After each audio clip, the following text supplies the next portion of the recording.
উত্তর কোরিয়া বিশ্বের অন্যতম রহস্যময় এবং কঠোরভাবে নিয়ন্ত্রিত একটি দেশ, যেখানে মানুষের জীবনযাত্রা সম্পূর্ণরূপে সরকারের নিয়ন্ত্রণে।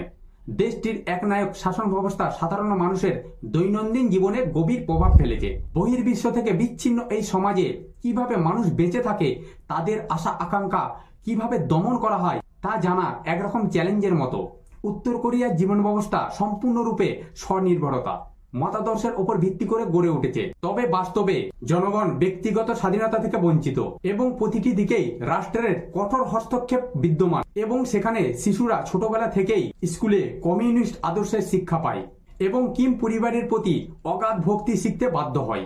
প্রতিটি বাড়িতে কিম ইল সুং এবং কিম জং ইল এর ছবি বাধ্যতামূলকভাবে টাঙানো থাকে এবং এসবের প্রতি অশ্রদ্ধা দেখানো গুরুতর অপরাধ হিসাবে গণ্য হয়। দৈনন্দিন জীবনের একটি বড় অংশ জুড়ে থাকে সামূহিক কর্মকাণ্ড।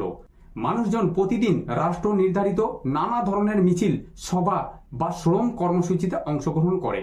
অনেক সময় নির্দিষ্ট লক্ষ্য অর্জনের জন্য শ্রমিকদের বাধ্যতামূলক অতিরিক্ত কাজ করতে হয়। বিনিময়ে কোনো অতিরিক্ত সুবিধা না দিয়েই সরকারি কর্মকাণ্ডের পাশাপাশি সাধারণ কৃষক ও শ্রমিকদের জীবনযাপন অত্যন্ত কষ্টসাধ্য। খাদ্যের সংকট এখানে দীর্ঘদিনের সমস্যা। রেশনিং ব্যবস্থার মাধ্যমে সরকার খাদ্য বিতরণ করে, তবে তা প্রায় অপচার্য হয়। বহু মানুষ পুষ্টিহীনতার শিকার হয়, বিশেষ করে গ্রাম অঞ্চলে। উত্তর কোরিয়ার ব্যক্তিগত ভ্রমণ বা শহর পরিবর্তনের কোনো স্বাধীনতা নেই। এক শহর থেকে আরেক শহরে যেতে হলে সরকারি অনুমতি প্রয়োজন। একইভাবে বিদেশ ভ্রমণ প্রায় অসম্ভব। শুধুমাত্র সরকার অনুমোদিত বিশেষ ব্যক্তিরাই এইসব সুবিধা পেয়ে থাকেন। দেশটির বাইরে কি ঘটে তা জানার সুযোগও সীমিত।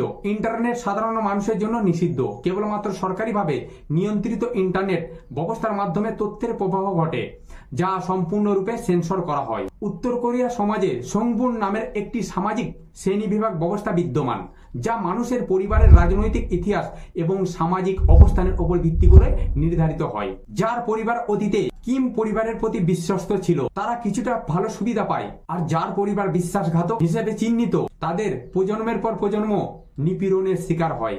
শিক্ষালাভ, চাকরি, এমনকি খাদ্য সরবরাহের ক্ষেত্রে এই শ্রেণী বিভাগ গুরুত্বপূর্ণ ভূমিকা রাখে। আনন্দ ও বিনোদনের ক্ষেত্রে কঠোর নিয়ন্ত্রণ রয়েছে। টেলিভিশন এবং রেডিওতে শুধুমাত্র সরকার অনুমোদিত চ্যানেল দেখানো যায়, যেখানে প্রতিদিন কিম পরিবারের মহিমা প্রচার করা হয়। জনপ্রিয় সাংস্কৃতিক কর্মকাণ্ড বলতে পার্টির গান, দেশাত্মবোধক নাটক বা সরকারের প্রচারমূলক অনুষ্ঠানই মূল আকর্ষণ। বিদেশি সিনেমা দেখা বা সঙ্গীত শোনা দণ্ডনীয় অপরাধ, যার সাজা জেল বা শ্রম শিবিরে প্রেরণ পর্যন্ত হতে পারে। সবচেয়ে ভীতকর বিষয় হলো উত্তর কোরিয়ার জনগণ সব সময় নজরদারির মধ্যে থাকে। প্রতিবেশী, সহকর্মী, এমনকি পরিবারের সদস্যরাও একে অপরের ওপর গোয়েন্দাগিরি করে, এবং কারোর বিরুদ্ধে যদি সরকারের কাছে রিপোর্ট করে, তাহলে পুরো পরিবার সহ দণ্ডিত হওয়ার আশঙ্কা থাকে। বহু মানুষকে কোনো অপরাধ ছাড়াই পূর্ণ শিক্ষা শিবিরে পাঠানো হয়েছে, যেখানে তাদের অমানসিক নির্যাতন সহ্য করতে হয়। তবে সবকিছুর মধ্যেও মানুষ বেঁচে থাকে, স্বপ্ন দেখে। অনেক তরুণ তরুণী এখন গোপনে বিদেশি বিনোদন সামগ্রী সংগ্রহ করছে এবং বিশ্বের অন্য অংশের জীবনের স্বাদ নেওয়ার চেষ্টা করছে। অনেকে চীনের সীমান্ত দিয়ে পালানোর চেষ্টা করে, যদিও ধরা পড়লে কঠোর শাস্তির মুখোমুখি হতে হয়। এত সব দমন পীড়নের মাঝেও কিছু কিছু ছোট শহর এবং সীমান্তবর্তী অঞ্চলে কালোবাজার গড়ে উঠেছে, যেখানে খাদ্যশস্য, পোশাক ও অন্যান্য নিত্য প্রয়োজনীয় সামগ্রী বিনিময় করা হয়। এই কালোবাজারই অনেকের জন্য বেঁচে থাকার অবলম্বন হয়ে দাঁড়িয়েছে। উত্তর কোরিয়ার জনগণ কঠোর দমন পীড়নের মধ্যে জীবন কাটালেও তাদের হৃদয়ে স্বাধীনতার আকাঙ্ক্ষা মরে যায়নি।